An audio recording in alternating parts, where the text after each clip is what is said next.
Le 1er novembre a commencé le 8 mai 1945, avec une répression démente.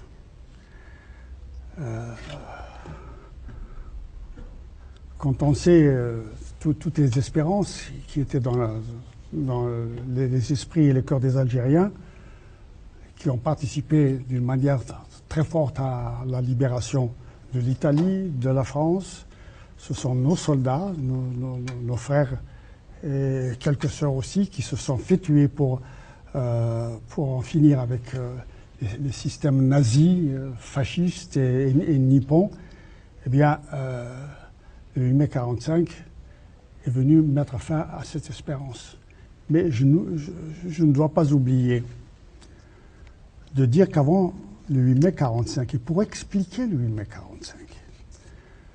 1945, la plupart des organisations patriotiques ont tenu leur congrès en 1944 déjà, le congrès des Amis du Manifeste et de la Liberté. C'était, rappelons-nous, après le débarquement des Alliés, en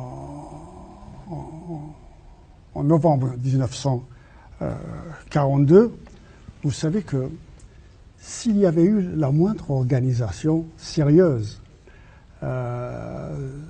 du nationalisme algérien, c'était peut-être le moment de l'indépendance.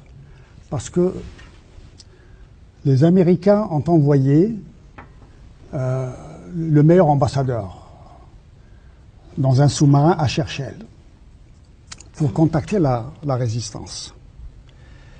Et pour savoir s'il pouvait débarquer. Parce que Rommel était en Tunisie, il était à Tripoli.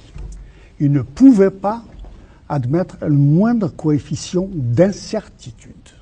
S'ils débarquent et qu'ils sont accueillis avec les dispositifs allemands, eh bien, ça aurait été une catastrophe. Alors, à ce moment-là, si nous avions une organisation, si nous avions eu pris des contacts, eh bien, précisément, pour que il n'y ait pas d'impondérable qui gêne les Américains, ils auraient traité avec le mouvement nationaliste. C'est dire, entre parenthèses, que la responsabilité politique n'est pas seulement au niveau de la direction de mouvement, mais aussi dans la capacité d'anticipation.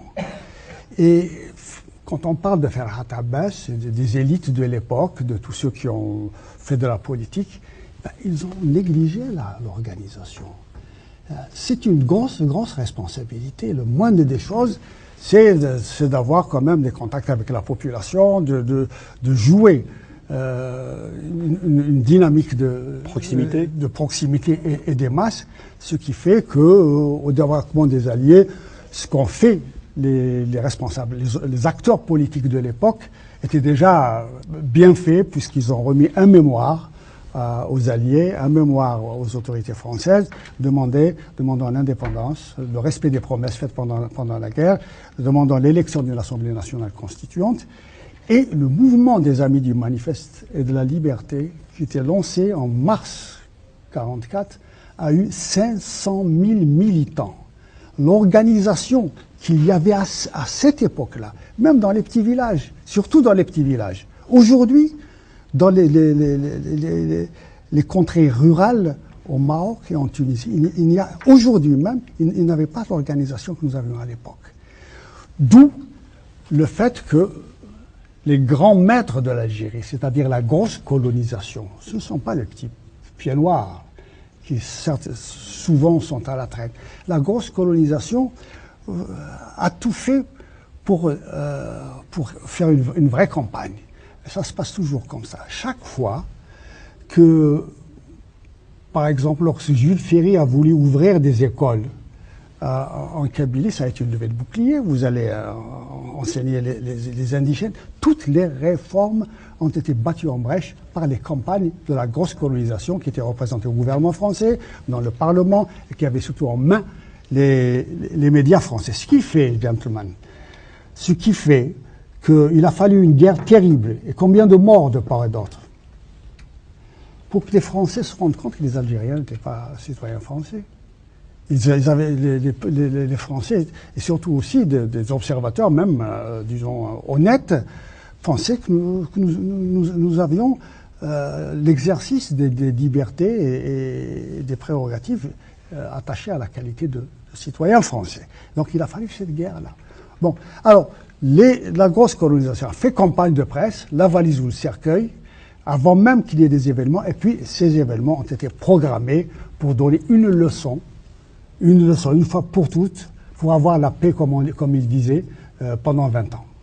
Alors, bon, moi je dirais que ce qui est important, c'est pas, disons, le fait d'une répression qui a véritablement calciné